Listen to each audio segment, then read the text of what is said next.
السلام علیکم ورحمۃ اللہ وبرکاتہ۔ اللہ سبحانہ تعالیٰ نے ہمیں پیدا کیا اور ہمارے پیدا کرنے کا مقصد یہ بتایا کہ تمہیں امتحان کے لیے بنایا گیا۔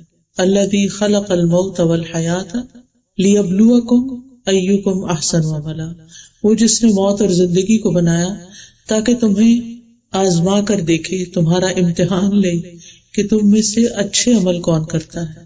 صرف اچھے نہیں، بہت اچھے، احسن۔ وہو العزیز الغفور، اور وہ زبردست بھی ہے، بخشنے والا بھی ہے۔ تو یہ زندگی چونکہ ایک عارضی زندگی ہے، اللہ سبحانہ تعالیٰ نے ہمیں پیدا کیا اور ہماری روحوں کو اس وقت تک انتظار میں رکھا جب تک ہم اس دنیا میں آئے نہیں۔ وہ ایک عالم تھا جس کی ہمیں کچھ خبر نہیں، کیونکہ اس وقت ہماری صرف روح تھی۔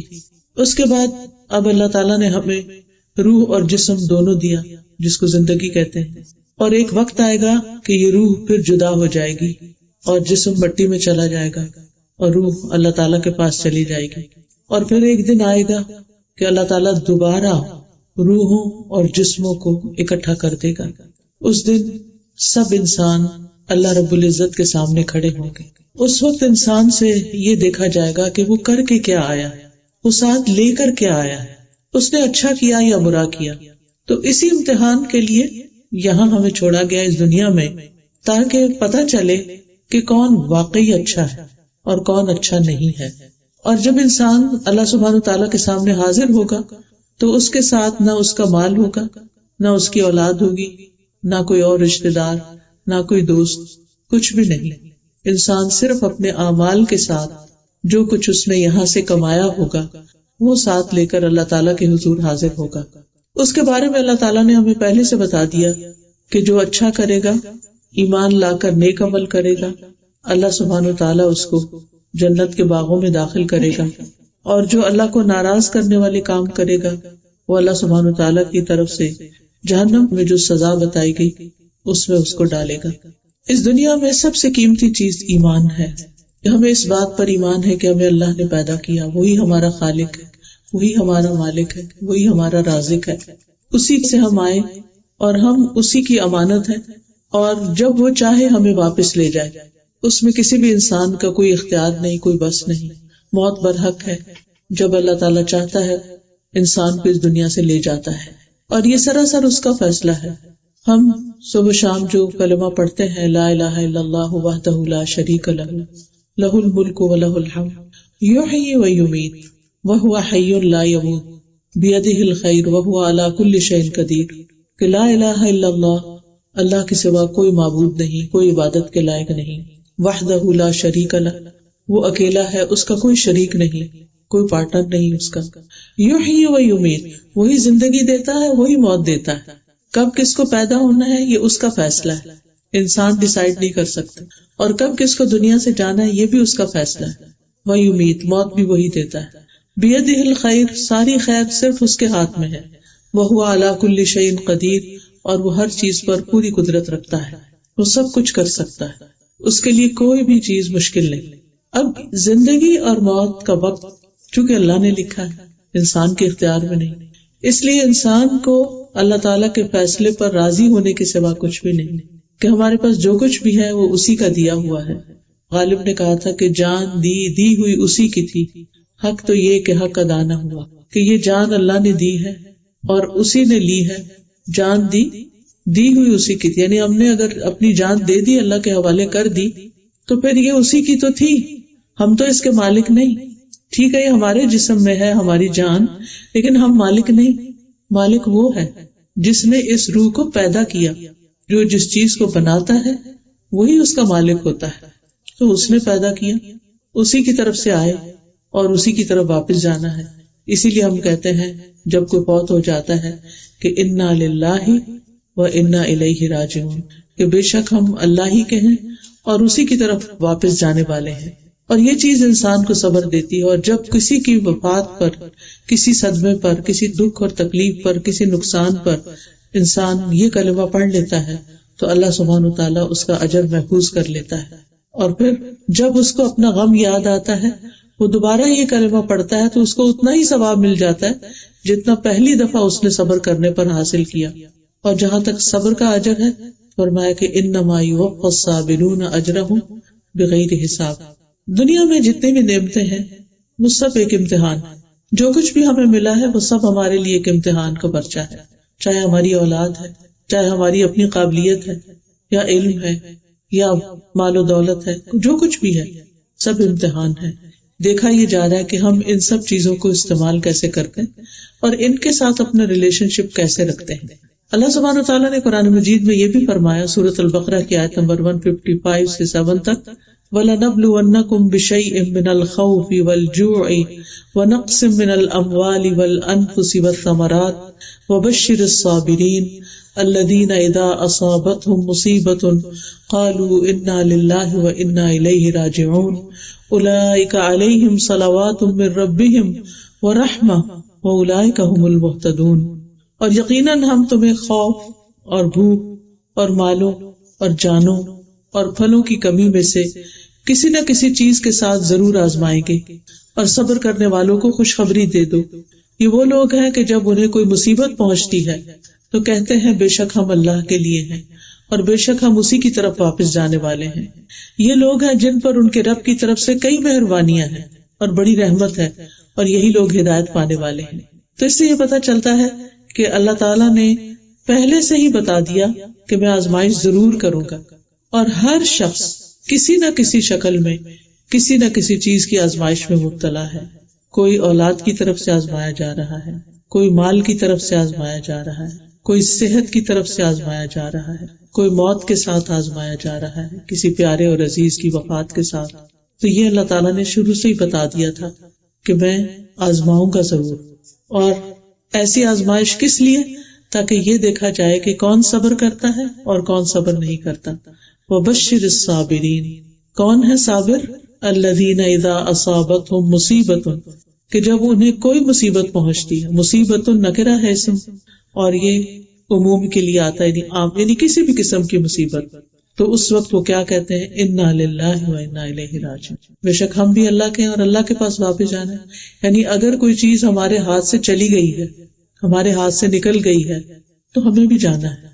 دنیا کی کوئی بھی چیز پرماننٹ نہیں، یہاں کسی بھی چیز کو ہمیشہ نہیں رہے، نہ کسی انسان کو، نہ کسی درخت کو. کل من علیہا فان ویبقی وجہ ربک ذو الجلال والاکرام.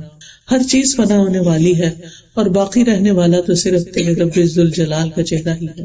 یعنی اللہ کے سوا باقی ہر چیز فنا ہونے والی، وہی خالق ہے. جب کچھ نہ تھا تو وہ تھا، اور جب کچھ نہ رہے گا تو وہ باقی رہے گا.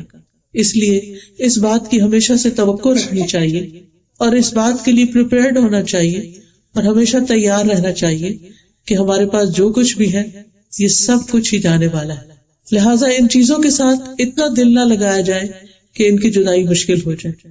قدرتی بات ہے، اللہ نے ہمارے دل میں رشتوں کی محبت ڈالی ہے، بہن بھائیوں کی محبت ڈال دی ہے، بچوں کی محبت ڈالی ہے، انسانوں کی محبت ڈالی ہے. لیکن اس کا مطلب یہ نہیں کہ ہم ان سے اتنا دل لگا دیں کہ اپنے رب کو بھول جائیں. جب انسان کسی بھی چیز سے اپنے رب سے زیادہ محبت کرتا ہے تو اللہ تعالیٰ اسی چیز سے آزما لیتا ہے، کیونکہ اللہ تعالیٰ کو اس بات پہ غیرت آتی ہے کہ جس نے سب کچھ دیا ہے اس کو چھوڑ کر انسان کسی اور کی محبت میں مبتلا ہو جائے.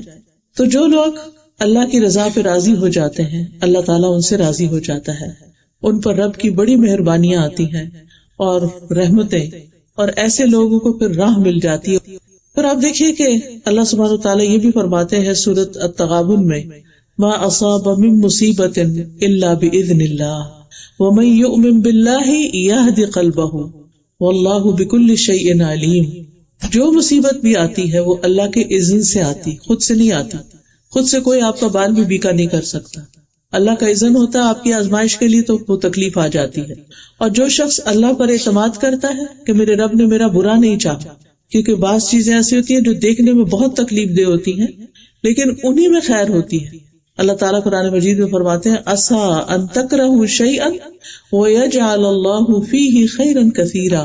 ہو سکتا ہے کہ ایک چیز کو تم ناپسند کرو اور اللہ سبحانہ وتعالیٰ اسی میں خیر کثیر ڈال دے. بہت دفعہ زندگی میں ایسا ہوتا ہے کہ ایک چیز بہت ناگوار تھی لیکن وہ جب زندگی میں ہو گئی تو بعد میں اس کے بینیفٹس نظر آنے لگے کہ یہ ہونی ہی چاہیے تھی. لیکن جب تکلیف آتی ہے تو اس وقت انسان کا ذہن کام نہیں کرتا اور وہ اتنی بڑی سوچ نہیں سکتا. اس لیے یہاں پر فرمایا وَمَن يُؤْمِن بِاللَّهِ، جو اللہ پہ اعتماد کرتا ہے کہ میرے رب نے میرا برا نہیں چاہا، میرے رب نے میرے ساتھ برا نہیں کیا. ایسا انسان یہ نہیں کہتا کہ وائی می، میرے ساتھ کیوں ہو گیا اور ایسا نہیں ہونا چاہیے. نہیں، ہماری عقل چھوٹی ہے، ہم نہیں سمجھ سکتے کہ کوئی چیز کیوں ہو گئی. اللہ بڑا ہے اور وہ الحکیم ہے، العلیم ہے، الخبیر ہے، علم والا ہے، حکمت والا ہے، ہر چیز کو خوب جاننے والا ہے، اللطیف ہے، لطف و کرم فرمانے والا ہے، الرحیم ہے، الرحمان ہے. تو جو رب اتنا مہربان ہے وہ کسی کا بھی برا نہیں چاہتا. لیکن جب کوئی ایسی چیز آتی ہے جو ہمیں بری لگتی ہے تو ہمیں پھر بھی اللہ پہ اعتماد کرنا چاہیے. جیسے آپ دیکھیں کہ جن لوگوں کے اوپر آپ کا حسن ظن ہوتا ہے نا، اچھا گمان ہوتا ہے، تو ان کی طرف سے اگر کوئی شکایت بھی ہو تو آپ اس کو 10 عذر دیتے ہیں. نہیں، اس کی یہ وجہ ہوگی، اس کی وہ وجہ ہوگی، اس لیے میرے ساتھ اس نے ایسی بات کہی، اس کا دل میرے لیے بہت اچھا، میں اس پہ ٹرسٹ کرتی ہوں. لیکن جس ریلیشن شپ پہ ٹرسٹ نہیں ہوتا وہاں سیدھی بات بھی الٹ لگتی. جب ہمارا اللہ پہ ٹرسٹ ہوگا، اللہ پہ توکل ہوگا، اللہ پہ بھروسہ ہوگا، تو اللہ کے کسی فیصلے پر ہم ناراض نہیں ہوں گے. ہم کہیں گے میرے حق میں یہی بہتر تھا. اب جیسے دنیا سے کوئی چلا جاتا ہے، کوئی عزیز، کوئی پیارا، تو بعض اوقات ہمیں سمجھ نہیں آتی کہ اتنی ینگ ایج میں کوئی چلا گیا، کیوں گیا. لیکن جب انسان اللہ پہ ٹرسٹ کرتا ہے تو سوچتا ہے کہ نہیں، یہ اس کے لیے شاید بہتر تھا. ہم نہیں سمجھتے اس کی حکمت، لیکن اللہ تو جانتا ہے. اس لیے امانت اسی کی تھی، اس نے واپس لے لی، میں اللہ کی رضا پہ راضی ہوں. تو جو شخص اس طرح سوچتا ہے وَمَن يُؤْمِن بِاللَّهِ يَهْدِ قَلْبَهُ، اللہ اس کے دل کو ہدایت دے دیتے ہیں، اللہ اس کا دل تھام لیتے ہیں، اللہ اس کے دل کو مضبوط کر دیتے ہیں. وَاللَّهُ بِكُلِّ شَيْءٍ عَلِيمٌ، اور اللہ تعالیٰ ہر چیز کو خوب جاننے والا ہے. رسول اللہ صلی اللہ علیہ وسلم نے فرمایا کوئی بندہ اس وقت تک مومن نہیں ہو سکتا جب تک وہ اپنی اچھی اور بری تقدیر پہ ایمان نہ لائے، یہاں تک کہ وہ جان لے کہ جو چیز اسے ملنے والی تھی وہ اس سے چوک نہیں سکتی تھی، اور جو چیز اس سے چوک گئی یعنی گم گئی، نہیں ملی اس کو، وہ کسی صورت اسے ملنے والی نہیں تھی. اسی طرح جو چیز جانے والی تھی اس کو جانا ہی تھا. یہ صرف ایک امتحان تھا زندگی میں، اور جس چیز سے ہمیں فائدہ پہنچنا ہے وہ فائدہ پہنچ کے رہے گا. کسی کی نظر، کسی کا حسد اور کسی کی تنگ دلی اس نعمت کو ہم سے دور نہیں کر سکتی. اللہ تعالیٰ فرماتے ہیں کل نفس ذائقۃ الموت، ہر جان کو موت کا مزہ چکھنا ہے. وَنَبْلُوكُمْ بِالشَّرِّ وَالْخَيْرِ فِتْنَةً وَإِلَيْنَا تُرْجَعُونَ، اور ہم تو تمہیں اچھے اور برے حالات سے آزماتے ہیں اور بالآخر واپسی تو ہماری طرف ہے. یعنی جانا تو اسی کے پاس ہے، اور ہمیں جو خیر ملی ہے وہ بھی امتحان ہے، اور جو شر آیا ہے وہ بھی امتحان ہے. اور پھر سبحان اللہ، رسول اللہ صلی اللہ علیہ وسلم نے فرمایا اللہ جس کے ساتھ بھلائی کا ارادہ کرتا ہے، جس کا اچھا چاہتا ہے، اس کو مصیبت میں مبتلا کر دیتے. کیونکہ مصیبت میں پڑ کے انسان اللہ سبحانہ وتعالیٰ کی طرف رجوع کر لیتا ہے، اللہ سے اپنی گناہوں کی معافی مانگتا ہے، اللہ سبحانہ وتعالیٰ کے ساتھ اپنی غلطیوں اور اپنی کوتاہیوں کا اعتراف کرتا ہے. دنیا سے اس کا دل اچاٹ ہوتا ہے، دنیا سے اس کا اعتماد ختم ہوتا ہے، اور اللہ سبحانہ وتعالیٰ پر اس کا اعتماد بڑھ جاتا ہے، اور اس مصیبت کو بھی وہ پازیٹیولی دیکھنے لگتا ہے. نبی صلی اللہ علیہ وسلم نے فرمایا مسلمان کو جو بھی پریشانی، بیماری، رنج و ملال، تکلیف اور غم پہنچتا ہے، حتیٰ کہ اسے کانٹا بھی چبھ جاتا ہے، تو اللہ تعالیٰ اسے اس کے گناہوں کا کفارہ بنا دیتے ہیں.